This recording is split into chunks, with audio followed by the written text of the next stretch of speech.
Today's video just might cause some heated debates as I give my comparison between the Heritage Rough Rider and the Ruger Wrangler. I'm Dustin and you're watching Guns of the West.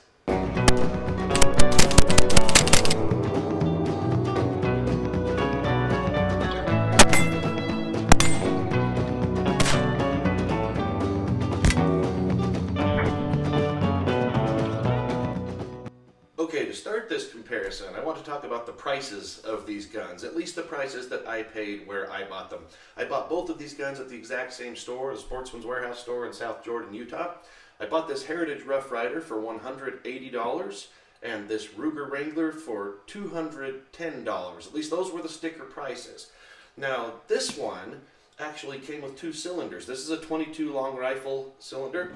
This is a 22 Magnum cylinder, and it came with both for that $180 price. This one only shoots 22 long rifle. And the reason I emphasized at least those were the sticker prices is because I did have a $20 off coupon when I bought this one.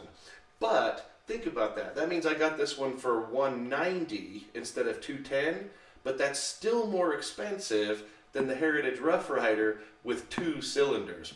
As for some other options, the Heritage Rough Rider has a variety of barrel lengths. This one you see in front of you is 6.5 inches. You can get it in the barkeep version, which is just 2 or 3 inches. And it has about a 4.5 inch version, and it has a 16-inch version.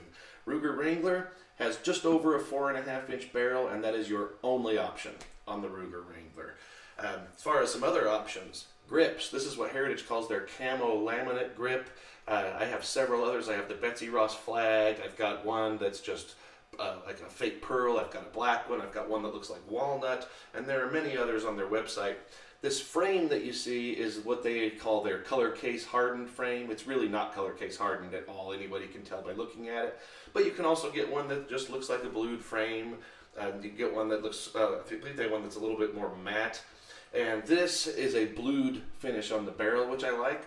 On this Ruger Wrangler, I believe there are grips available from Ruger if you don't like these plastic black grips. You can get the gun in different colors. When I bought mine, it was only available in this black or silver, or you could also get a burnt bronze. Now I've also seen them available in green, in dark earth, in cherry. So there are getting to be more options in the colors of the Ruger, but that's your only option is the color. And like I said, you can get some other grips, I believe. But other than that, this is the configuration that it's available in. Now I'd like to take a look at the action of each gun.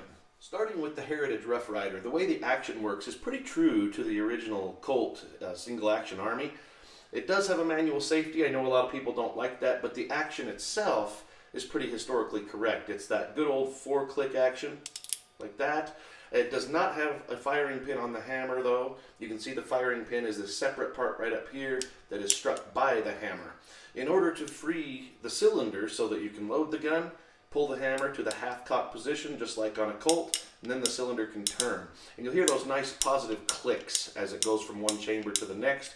Open up the loading gate, and of course there's your access to the chambers. Now I'm going to go ahead and get this loaded up just with dummy rounds.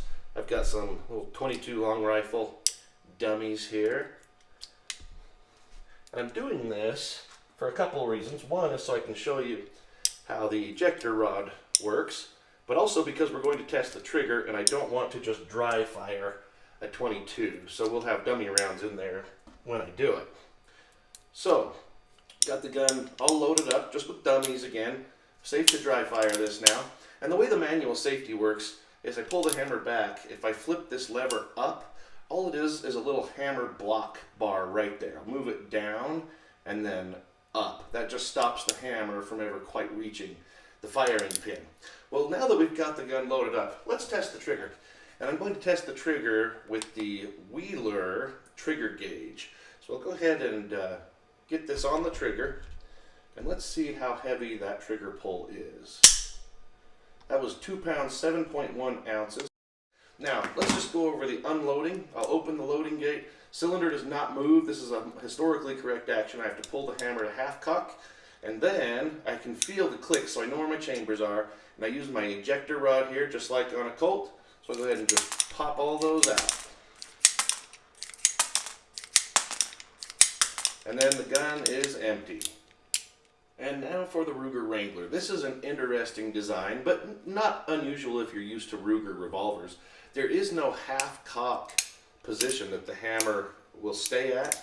That's not how you free the cylinder. On a Ruger, you can just leave the hammer down, and when you open the loading gate, that now freed the cylinder. On this Wrangler, it's just a free spin in either direction. There it is going clockwise, counterclockwise, doesn't matter. It's just a loose, free spin. Now, for safety, there's no manual safety. A lot of people would prefer this gun probably just for that.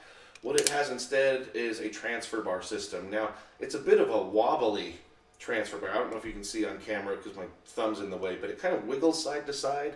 And the gentleman who sold it to me at the store said that they do get some of these back because of problems with the hammer and the transfer bar. So hopefully this one won't give me any trouble, but potentially it could.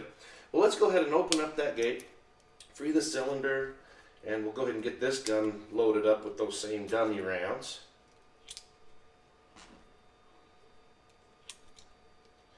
It's a little more awkward on the Ruger because it doesn't have those clicks between chambers. It just wants to spin and move the chambers.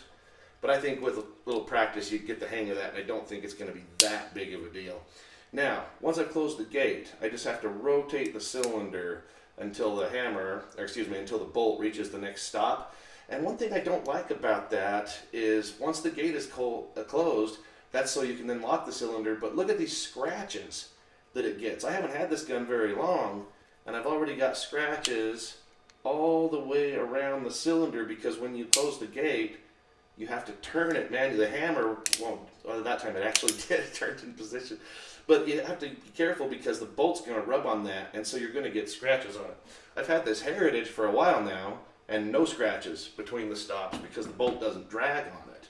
Well, anyway, let's go ahead and test out the trigger of the Ruger. We'll get this turned back on, get it ready, and here we go. Let's see what this trigger weight is. That was 5 pounds, 0.4 ounces.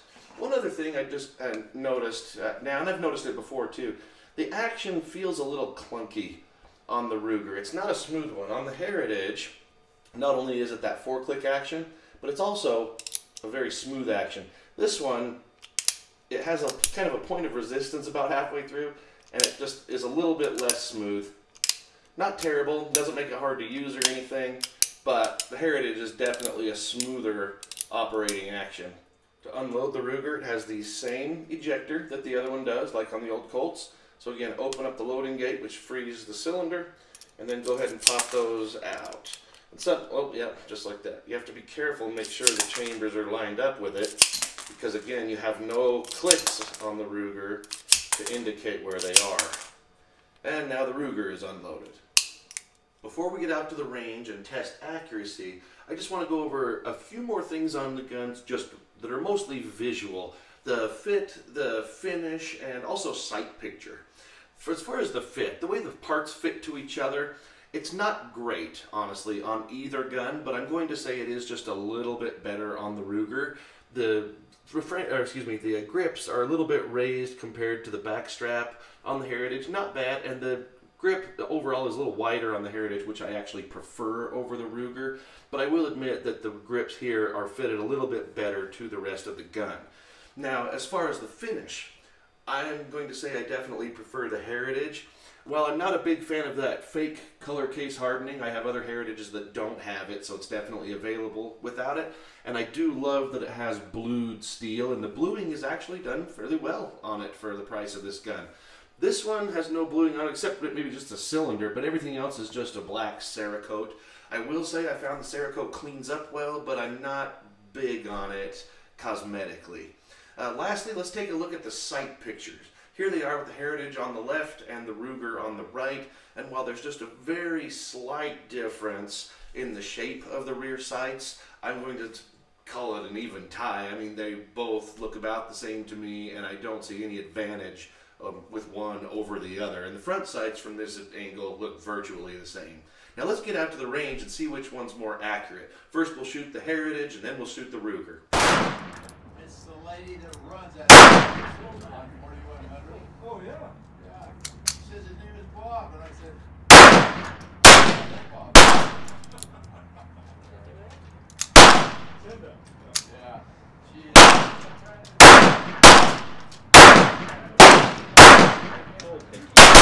There's a wild bingo caller out there at that center. Yeah. And it's mandated that you gotta wear a mask over and not come out. Kind of I've had it with masks.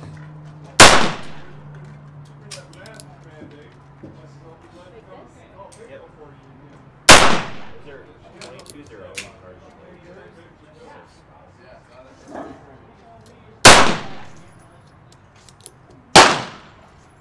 So do you go there or what? I gotta play.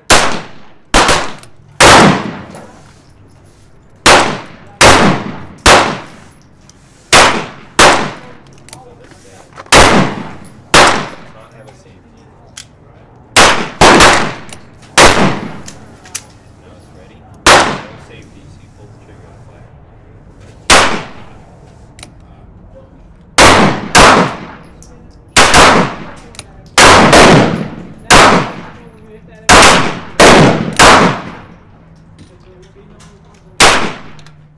And here are the accuracy results. On the left is the target that I shot with the Heritage, and it has a shot group of just over 2 inches.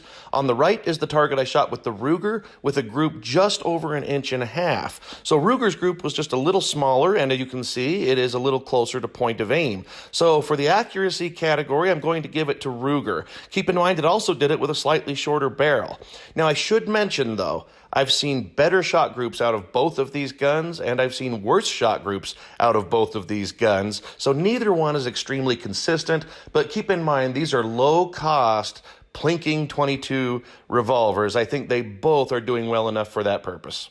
Well, I really hope you enjoyed this look today at the Heritage Rough Rider and the Ruger Wrangler. Both good shooters, I have to say, and I really hope this was helpful for some of you who may be looking to buy a revolver to go out and plink with in .22 caliber. And I hope maybe this helped you decide which one was the best, or at least which one you like the best. And I've given you several different categories of things to look at to make that decision.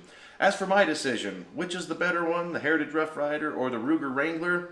As for me, I'm going to say it is the Heritage Rough Rider. It's less expensive, it has a much better trigger, as you saw, a smoother action, a more historically correct action, and just so many more options, including the option to shoot .22 Magnum if you want to. Please don't forget to click that like button down below and subscribe to the channel so you can see more videos. And if you look in the description down below, you'll see where to find me on social media and where you can find great Guns of the West products. Thank you so much for watching.